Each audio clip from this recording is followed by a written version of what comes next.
창세기 2장 16절부터 25절까지 봉독하겠습니다. 여호와 하나님이 그 사람에게 명하여 가라사대 동산 각종 나무의 실과는 내가 임의로 먹되 선악을 알게 하는 나무의 실과는 먹지 말라. 내가 먹는 날에는 정령 죽으리라 하시니라. 여호와 하나님이 가라사대 사람의 독처하는 것이 좋지 못하니 내가 그를 위하여 돕는 배필을 지으리라 하시니라.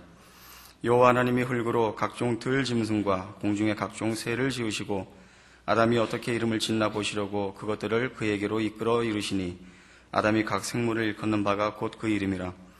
아담이 모든 육축과 공중의 새와 들의 모든 짐승에게 이름을 주니라. 아담이 돕는 배필이 없으므로 여호와 하나님이 아담을 깊이 잠들게 하시니 잠들매 그가 그 갈빗대 하나를 취하고 살로 대신 채우시고 여호와 하나님이 아담에게서 취하신 그 갈빗대로 여자를 만드시고 그를 아담에게로 이끌어 오시니 아담이 가로되 이는 내 뼈 중에 뼈요 살 중에 살이라. 이것을 남자에게서 취하였은즉 여자라 칭하리라 하니라. 이러므로 남자가 부모를 떠나 그 아내와 연합하여 둘이 한 몸을 이룰지로다. 아담과 그 아내 두 사람이 벌거벗었으나 부끄러워 아니하니라. 오늘 본문에는 선악과의 존재가 왜 필요했는가 하는 설명이 나옵니다. 너무 그 설명이 없기 때문에 사실은 지도하는 자가 없이 이 본문을 읽으면 하나님이 선악과를 만든 것이 인간을 시험하기 위한 것이고 잘해야 본전이고 못하면 손해보는 이런 나무는 왜 만들으셨는가 그런 의심이 생기기 꼭 알맞게 되어 있습니다. 먹어서 죽고 손해볼 거라면 안 만드셨으면 제일 좋았고 만드실 수밖에 없었으면 못 먹게 어떻게 했으면 좋을 텐데 많이 양보해서 혹 잘못해서 먹었으면 빨리 오셔서 등이라도 한 대 쳐서 토하게라도 했으면 오늘날 우리가 이 고생은 하지 않겠는가 이런 생각을 하는 이 내용입니다. 그러나 여기 선악과의 등장은 선이 무엇이냐 하는 데 대한 설명입니다. 선이 무엇이냐 하는 설명이라는 건 선은 무엇을 기준하며 어떻게 집행되는가 하는 것이죠. 거기서 이 본문이 얘기하고자 하는 것은 하나님만이 선을 아시며 선을 만드시며 선을 결과하시는 분이라 하는 것입니다. 그것은 창세기 1장에 설명되는 모든 천하 만물의 창조 과정에서 여호와 하나님이 보시기에 좋았더라라는 반복되는 설명으로 이미 사실 증거를 한 것입니다. 하나님만이 선을 만드시며 주장하실 권세와 능력이 있으십니다. 그런 차원에서 이 나무를 세우고 이 나무를 먹지 말라 하는 것은 이 나무의 실과를 먹느냐 안 먹느냐의 행동의 문제가 아니라 인간에게 하나님을 떠나서 스스로 인간이 스스로 선악에 대한 기준과 선에 대한 주장을 가지게 되면 그것이 곧 인간에게 최고의 비극이 된다라는 경고요 교훈인 것입니다. 실제로 우리 인류의 역사를 보면 인류 역사의 최고의 비극은 언제나 전쟁입니다. 전쟁이란 다른 것 아니죠. 나 먹고 나 잘 살게 네 거 내놔라죠. 이게 전쟁입니다. 그리고 이런 식의 사고는 무슨 이런 전쟁을 통해서 가장 필요한 생필품을 위해서만 등장한 것이 아니고 모든 인간의 삶의 사고 방식에 이 죄악된 근거들, 그 주장들이 자리 잡고 있는 것입니다. 우리 인류 역사상 그 가장 정신적인 그 획기적 사건을 얘기하면 그 문예 부흥입니다. 르네상스라 하는 문예 부흥 때 그동안 중세 교회에 붙잡혀 있던 인간의 권리, 과학 이런 데 대한 눈이 뜨이고 인간이 그 권리를 찾자라는 이제 운동이 일어나지요. 근데 인간의 권리는 무지와 억압의 굴레에서만 벗어난 것이 아니라 신에게만 귀속되어야 할 이 선과 권위에 관한 문제를 인간이 고집하고 빼앗게 되었습니다. 인간이 스스로 잣대가 되고 기준이 되고 이런 모든 진리와 권위 또는 선과 의에 대하여 인간들이 권리와 능력을 주장하자 여러분 지금 현대사회를 살면서 경험하는 바와 같은 혼란과 무질서와 절망을 초래하게 됐죠. 성경이 경고한 그대로죠. 왜냐하면 사람들은 물론 무엇이 선이고 악인지를 압니다.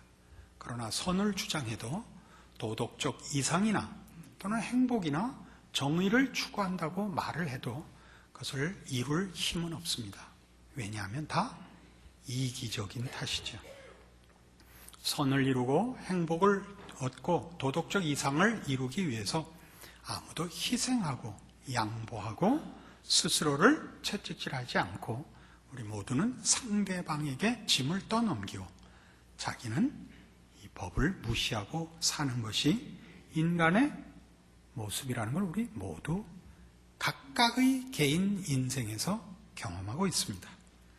이런 일은 이미 성경에도 사실 묘사가 되어 있어서 로마서 1장 하시면 신약성경 204페이지, 240페이지 로마서 1장 28절 이하에 이렇게 죄악된 인간과 인생의 삶의 현실을 묘사하고 있습니다. 로마서 1장 28절 또한 저희가 마음에 하나님 두기를 싫어하며 하나님께서 저희를 그 상실한 마음대로 내어버려 두사 합당치 못한 일을 하게 하셨으니 곧 모든 불의, 추악, 탐욕, 악의가 가득한 자요 시기, 살인, 분쟁, 사기, 악독이 가득한 자요 수군수군하는 자요 비방하는 자요 하나님의 미워하시는 자요 능욕하는 자요 교만한 자요 자랑하는 자요 악을 도모하는 자요 부모를 거역하는 자요 우매한 자요 배약하는 자요 무정한 자요 무자비한 자라. 저희가 이 같은 일을 행하는 자는 사형에 해당하다고 하나님의 정하심을 알고도 자기들만 행할 뿐 아니라 또한 그 일을 행하는 자를 옳다 하느니라. 어떻게 인간들이 무법하게 그리고 추악하게 살고 있는가 우리 모두 우리 자신의 존재와 생애에서 확인하고 있습니다. 우리가 정답을 알고 가치를 안다 할지라도 우리는 그것을 어떻게 사용하느냐 하면 말하자면 교훈을 하거나 충고를 할 때에도 그 상대방을 위해서 하는 게 아니라 눈꼴이 씌어서 하는 때가 더 많고 내가 그 꼴을 견딜 수가 없어서 충고를 하는 경우가 더 많습니다. 참아주고 기다려주고를 못하죠.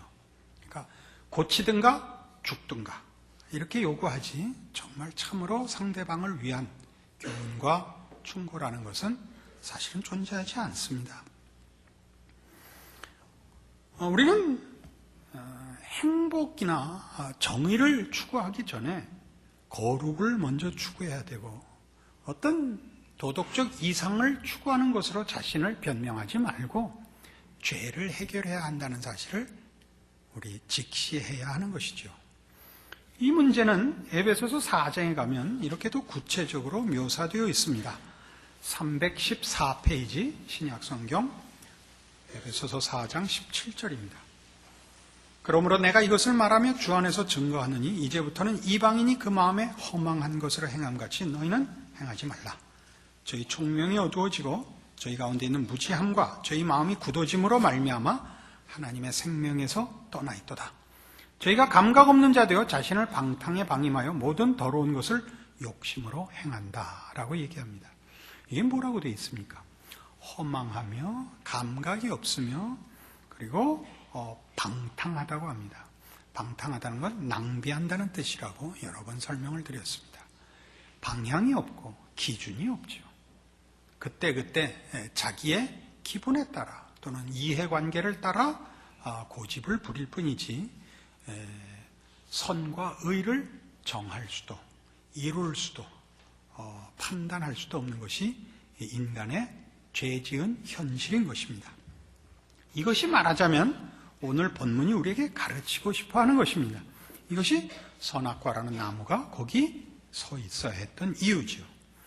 그런 측면에서 그 이후에 나오는 여자를 짓는 이 일은 바로 이 선악과와 연결되어 있습니다. 어떻게 연결되어 있냐 하면 본문에 돌아오셔서 창세기 2장 18절에 여호와 하나님이 가라사대 사람의 독초하는 것이 좋지 못하니 내가 그를 위하여 돕는 배필을 지으리라.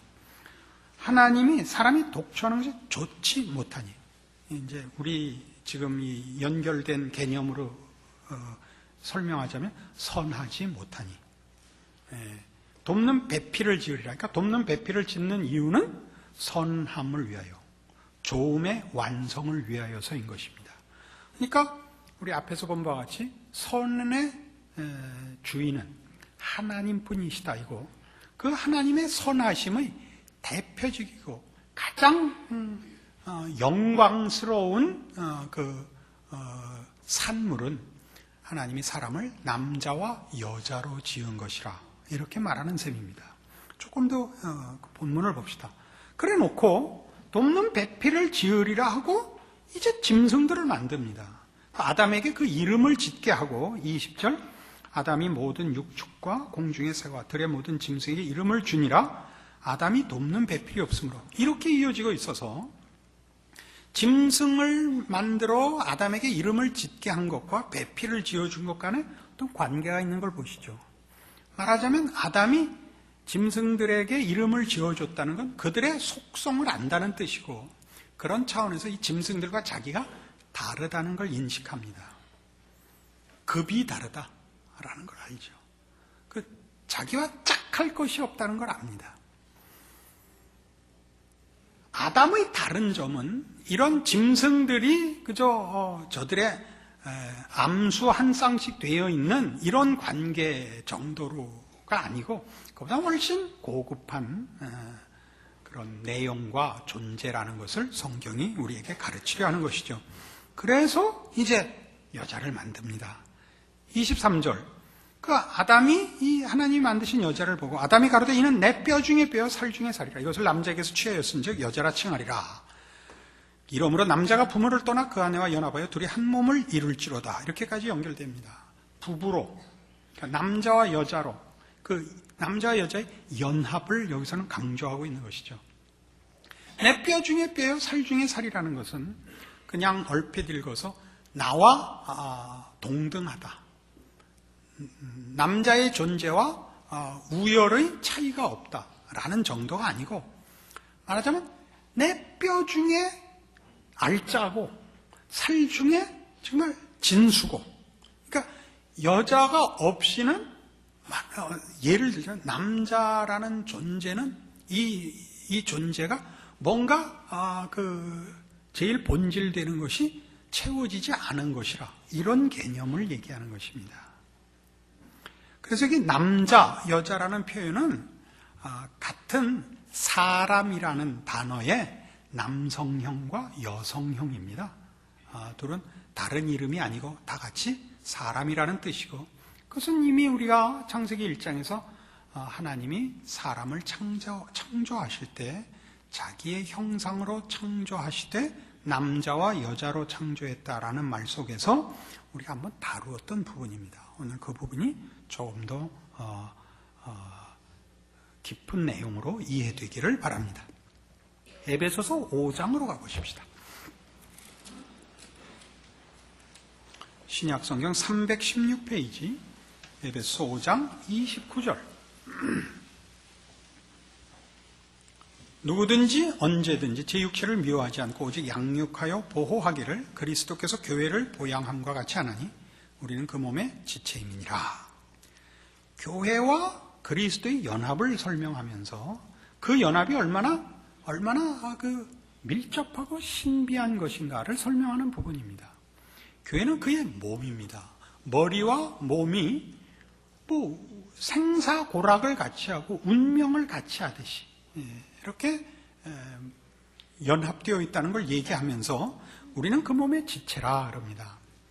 이 성경의 어떤 사본에는 성경은 원본이 없습니다. 하도 오래돼서 옛날 양피지에 기록했던 글들이 옛날 이런 책들이 말하자면 보관이 오래가질 않아서 계속 필사본을 만들어야 했었습니다. 사본이 여러 개 이제 나올 수밖에 없는데 그 사본들이 보고 베껴 쓰는데도 인간의 부족함으로 인하여 틀리는 글자들이 생기고 또 어떤 때는 어떤 구절이 빠져버리기도 하곤 해서 지금은 어느 게 사실은 맞는지 확인할 길이 없는 사본들이 있습니다. 덧붙인 건지 틀린 건지 빠진 게 맞는지 아닌지 확인할 길이 없습니다. 그래서 학자들이 지금 우리가 쓰는 성경을 이렇게 연구하여 이것이 가장 근접한 것일 것이라 이렇게 합의를 본 것이지 어느 게 맞는지 정확히 부분에 있어서 잘 모르는 부분이 있습니다. 어떤 사본에는 이것이 우리는 그 몸의 지체임이니라가 바로 우리가 본 바와 같이 우리는 그 몸의 지체가 아니라 그 몸의 뼈 중에 뼈요 살 중에 살이라 이렇게 기록된 사본이 있습니다. 이것이 더 가깝지 않은가 싶습니다. 그러니까 그리스도의 몸인데 그리스도의 몸에 뼈 중에 뼈고 살 중에 살이라 이겁니다. 그러면서 제가 이렇게 얘기를 할 수 있는 근거가 바로 31절에 나오죠. 이러므로 사람이 부모를 떠나 그 안에 합하여 그 둘이 한 육체가 될지니 라는 표현은 조금 전에 우리가 본문에서 본 이는 내 뼈 중에 뼈 살 중에 살이라 해놓고 이어서 나왔던 창세기 2장의 기록과 일치하지 않습니까? 이러므로 사람이 부모를 떠나 그 안에 합하여 한 몸을 이룰지니라를 여기 반복하고 있습니다. 근데 이제 우리 신약에서는 그 내용을 조금 더 설명해서 여기 에베소서 5장 32절에 이 비밀이 크도다 내가 그리스도와 교회에 대하여 말하노라 이렇게 딱 못을 받고 있습니다. 그러니까 그리스도와 교회의 관계성은 남자와 여자의 관계성의 비밀을 풀 수 있는 거기에 어떤 일관된 공통된 어떤 내용이 신비로운 내용이 있는 것이고 그리스도와 교회의 연합에서 우리는 남자와 여자의 결합에 허락된 하나님의 형상 또는 하나님의 주신 복을 찾아볼 수 있습니다. 에베소서 1장에 가시면 22절 또 만물을 그 발 아래 복종하게 하시고 그를 만물 위에 교회의 머리로 주셨느니라 교회는 그의 몸이니 만물 안에서 만물을 충만케 하시는 자의 충만이니라 라고 얘기합니다. 교회는 그리스도의 몸입니다. 만물 안에서 만물을 충만케 하시는 그리스도의 충만입니다. 그러니까 우리 성도들은 우리 교회는 그리스도의 사랑을 받고 은혜를 받고 충만케 하심으로 충만해질 뿐만 아니라 우리의 충만이 그리스도 쪽에서도 당신의 충만이 되는 것입니다. 우리 없이는 예수님은 혼자 충만하시지 않겠다는 겁니다. 좀 낯설죠. 우리가 그리스도로 인하여 받을 건 전부니까 예수 없이는 우리가 충만할 수 없다는 것은 이해가 가지만 우리가 예수님께 드릴 건 없잖아요. 예수님께서 우리 없이는 충만하실 수 없다라는 얘기는 우리에게는 사실 조금 너무 나가는 듯 싶습니다. 그러나 이제 다시 에베소서 5장에 오셔서 이 비밀이 크도다 내가 그리스도와 교회에 대하여 말하노라 라는 이 본문의 선언이 그 앞에 어떻게 설명되어 있냐면 22절부터 아내들이여 자기 남편에게 복종하기를 주께 하듯 하라. 이는 남편이 아내의 머리됨이 그리스도께서 교회의 머리됨과 같음이니 그가 친히 몸의 구주시니라. 그러나 교회가 그리스도에게 하듯 아내들도 범사에 그 남편에게 복종할지니라. 남편들아 아내 사랑하기를 그리스도께서 교회를 사랑하시고 위하여 자신을 주심 같이 하라. 이는 곧 물로 씻어 말씀으로 깨끗하게 하사 거룩하게 하시고 자기 앞에 영광스러운 교회로 세우사 티나 주름 잡힌 것이나 이런 것들이 없이 거룩하고 흠이 없게 하려 하심이니라. 이와 같이 남편들도 자기 아내 사랑하기를 제 몸같이 할지니 자기 아내를 사랑하는 자는 자기를 사랑하는 것이라. 부부에 대한 명령이 뭐라고 나오느냐 하면 부부는 뭐와 같아서 그리스도와 교회의 연합과 같아서 남편은 말하자면 예수 그리스도께서 교회를 위하여 하시는 것 같이 남편 노릇을 해야 되고, 아내는 교회가 그리스도에게 하듯 남편에게 해야 된답니다. 그래서 어떻게 해야 되느냐? 남편에게는 뭘 하라고요? 그리스도께서 교회를 사랑하신 그 사랑을 아내에게 하라고 하고, 아내에게는 교회가 그리스도에게 바치는 순종을 남편에게 바치라고 합니다. 그래서 어디까지요? 남편은 주께서 십자가를 지신 희생의 사랑까지 가라는 것이고, 아내에게는 주를 위하여 목숨을 바치는 순교의 자리까지 순종을 행하라고 합니다. 그럼 여기에 이 사랑과 순종이라는 요구 속에 뭐가 있냐 하면 교회의 완성이 있죠. 교회의 완성은 예수 그리스도의 사랑의 완성입니다. 그러니까 교회의 완성은 우리가 하나님의 은혜와 능력을 부여받은 완성일 뿐만 아니라 예수 그리스도의 사랑의 완성입니다.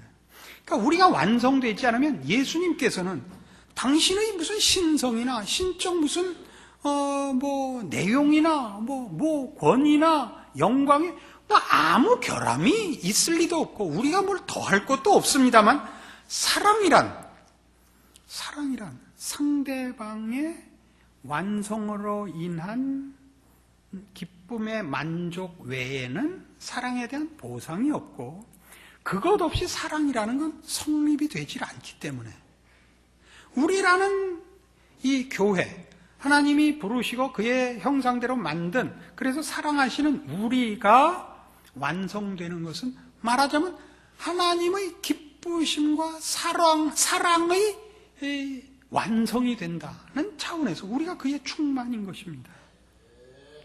이것은 우리가 창세기에서 하나님이 우리 인간을 하나님의 형상대로 만들었다 하는 내용 속에 우리가 하나님의 형상으로서 성삼위 하나님의 사랑과 순종의 연합과 방불한 그런 형상의 내용으로 남자와 여자로 지음을 받은 사실에서도 드러나고, 또 우리를 하나님의 형상으로 만들었기 때문에 하나님이 그 형상의 본질인 이 사랑과 감사의 관계를 우리에게 요구하신다는 사실에서도 기독교 신앙 모든 근거의 그 기본이 되고 있는 것입니다. 하나님이 우리를 사랑하사 그 아들을 보내십니다. 그 아들이 어디까지 오시죠? 우리의 처지까지 옵니다. 죄지은 그리고 유한한 인생에 찾아오시는 것은 우리를 하나님이 사랑의 대상, 대등한 가치로 인정하시는 것이요, 그래서 구원하여 우리를 완성시키는 것이 사랑이 가지는 당연한 욕심이요, 소원이요, 그걸 채우는 것 외에는 사랑은 그 가치를 다른 것으로 대체할 수가 없는 것입니다. 여기에 말하자면 우리 부부로 허락된 남자와 여자로 만드신 하나님의 인간 창조의 신비를 보는 것입니다. 우리는 부부로 연합된 우리 현실 속에서 사실은 많은 어려움을 보아서 이 가르침이 굉장히 현실과 동떨어져 보입니다만, 따져보면 그렇지만은 않습니다. 우리는 다 사랑을 하고 결혼을 할 때 누구나 다 진심과 열심을 가지고 열정을 가지고 결혼을 하며 그 사랑을 고백합니다. 그리고 살면서 내가 고백한 사랑, 내가 그렇게 바라던 상대가 이건가라는 그 현실 속에서의 그 갈등과 심지어 의심과 배신감마저 우리가 현실에서 경험합니다. 미국 사람들은 그 상대방을 허니라고 부르죠. 허니를 그 한국말로 번역하면 왼수라고 번역되어 있습니다. 우리는 상대가 다 왼수죠. 왼수라고 부르는 가장 큰 이유가 뭔지 아십니까? 상대방이 내 필요를 채우고 내 부족을 메꾸고 그래서 나를 편안하게 해주는 자로 기대하고 있는 겁니다. 이기심이죠. 날강도 같은 욕심입니다. 살아보니까 안 그렇죠. 짐이 따따블로 늘죠. 그때 우리는 갑자기 내가 잘못 생각했나? 속았나? 생각이 짧았나? 별별 생각을 다 하는 겁니다. 그렇지 않습니다. 사랑이란 진심과 열정의 문제가 아니라 진심과 열정이 참다운 사랑의 결실을 하기 위해서는 더 많은 다른 요소들을 필요로 한다는 걸 배우는 겁니다. 그 요소는 뭐냐? 희생, 인내, 용서, 이해, 아량, 한없는 기다림, 삼키기, 눈 감기, 이런 것들입니다. 이런 것들은 사랑을 외면하거나 체념케 하는 것이 아니라 진정한 사랑을 이루는 가장 필수적인 요소들입니다. 그러나 우리는 진심 하나면 된다고 생각해서 실력이 필요한, 진심이 결실하기 위해서는 더 많은 요소들과 연습이 필요하다는 걸 놓치고 있습니다. 여러분, 공부를 진심 하나로 성공하며 어떤 운동이든지 진심 하나로, 소원 하나로 이루십니까? 그러지 못합니다. 진심을 가졌으면 그것은 시작에 불과합니다. 우리는 그 진심으로 시작하여 그 진심이 이루고 싶은 목적을 이루기 위하여 얼마나 많은 요소들을 훈련하고 구비해야 되는가를 다른 데 다 관두고 부부 사이에서 깨닫습니다. 그러니까 부부가 우리에게 어떤 가치가 있느냐 하면 혼자 살면 우리가 무슨 사랑이니 순종이니 하는 문제를 다루겠습니까? 그럼 상대가 있을 때만 나오는 얘기죠. 상대와의 관계에서 이루어지는 일이지 혼자서는 필요 없죠. 그럼 우리는 뭘 못 만드느냐? 아까 거기 사랑을 완성하기 위해 필요했던 모든 덕목들, 인내나 용서나 무슨 아량이나 이런 것들은 우리에게 만들어지지 않죠. 우리 가장 단순한 사람이 되고 말 겁니다. 그러니까 우린 부부가 됨으로써 하나님께서 천지 창조에서 인간을 만드실 때 그렇게 하신 그 의도 그대로 이 놀라운 복을 이제 깨우쳐야 하는 것입니다. 뭐요? 인간의 참된 경지는 이런 관계성 속에서 사랑과 순종이라는 단어로 대표되는 이런 높은 경지로 만들어졌고 요구받고 있다는 사실입니다. 그러니까 우리는 무엇보다도 우리 신앙에 있어서 가장 중요한 내용과 훈련을 사실은 가정에서 시작하고 연습하고 거기를 근거하여 이웃으로 나아갈 수 있게 된다는 걸 기억해야만 합니다. 부부는 서로 먼저 합의하고 노력하고 애써야 합니다. 부부 사이를 제대로 원활하게 이루지 못하고 다른 얘기를 하는 것은 도망가는 것인 경우가 많습니다. 물론 중요한 일이 있어서 나라를 위한 일이라든가 뭐 이런 좀 더 큰 일을 위하여 계백 장군이 가족을 죽이고 황산벌에 나가듯이 우리나라 영화엔 이상하게 됐더군요. 보니까 계백 장군이 죽이러 들어갔더니 부인이 딱 항의를 했대요. 당신이 한 게 뭐 있다고 이제 와서 죽이겠다는 거야. 당신이 집안에 대해서 한 게 뭐 있어? 밤낮 쌈질한다고 돌아만 다니다가 어느 날 와서 다 죽인다고? 그랬대요. 죽으면 가서 만나봐야죠.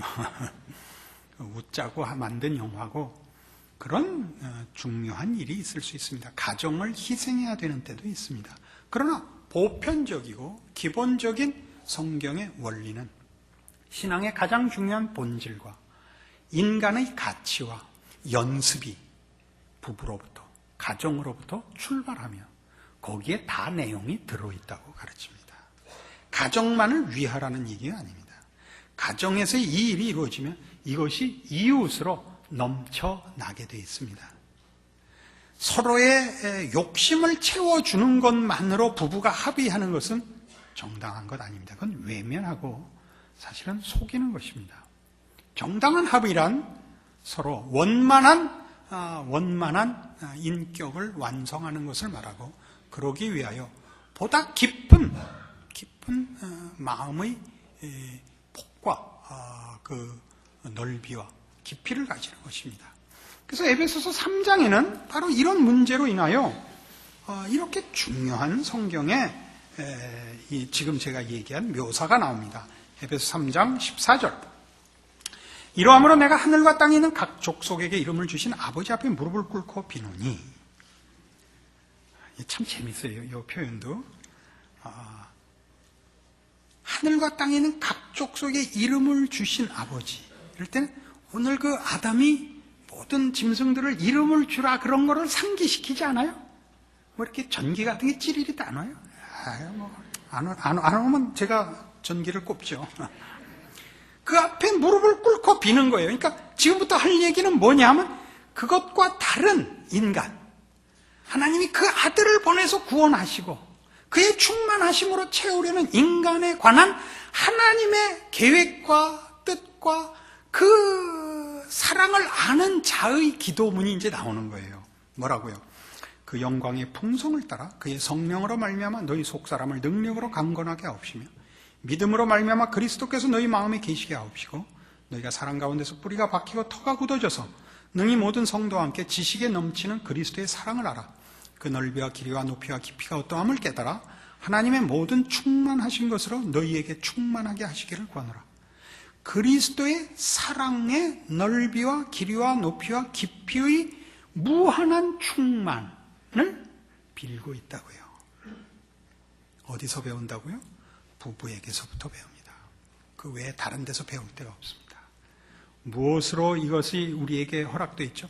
그리스도와 성도의 연합에서 우리는 이 문이 열리는 것을 봅니다. 우리 모두 아무도 억울한 사람이 없습니다. 하나님이 누구에게나 부부는 허락하셨습니다. 여러분이 서로가 상대방에게 무엇을 요구하고 무엇에 대해서 불만하시는지 모르겠습니다만 그런 거 다 있죠. 그러나 하나님의 지혜와 복주심으로 이렇게 함께 묶어주셨습니다. 이 일을 통하여 이 연합으로 여러분이 마땅히 하나님의 지혜와 능력으로 허락하신 복의 경지에 가야 됩니다. 그렇게 소중하게 남편을, 아내를 대하시고 기대하시고 믿음으로 그 관계를 지켜 하나님이 지으신 복된 영광스러운 충만함의 자리에 이르는 여러분 모두가 되시기를 바랍니다. 기도하십시다. 하나님 아버지 은혜를 감사합니다. 하나님이 우리 아버지시고 우리를 위해 그 아들을 보내셨으며 우리 주 예수 그리스도와 우리를 묶으셨고 그렇게 우리를 부부로 하나 되게 하셨습니다. 이 속에 하나님의 모든 지혜와 능력과 복주심이 있다는 사실을 확인하고 이제 우리의 싸움은 자신의 못난 것과 연약한 것과 비겁한 것에 대하여 집중하기로 약속합니다. 남편에게 혹은 아내에게 책임을 전가하지 말 것이요 핑계대지 말 것이요 이 마땅히 받아야 하는 훈련을 외면하고 다른 이유를 핑계대어 도망가지 않기로 약속합니다. 주여 우리로 주의 손길과 부르심과 약속하심 속에서 믿음의 인내를 이루어 승리하게 하사 참다운 하나님의 형상을 닮은 신자된 기쁨과 자랑을 누리는 우리 모두가 되게 하사 우리와 우리 이웃과 우리가 사는 세상 앞에 할 말이 있는 하나님의 자녀 되게 하여 주시옵소서. 지금은 우리 주 예수 그리스도의 은혜와 하나님 아버지의 극진하신 사랑과 성령님의 교통하심이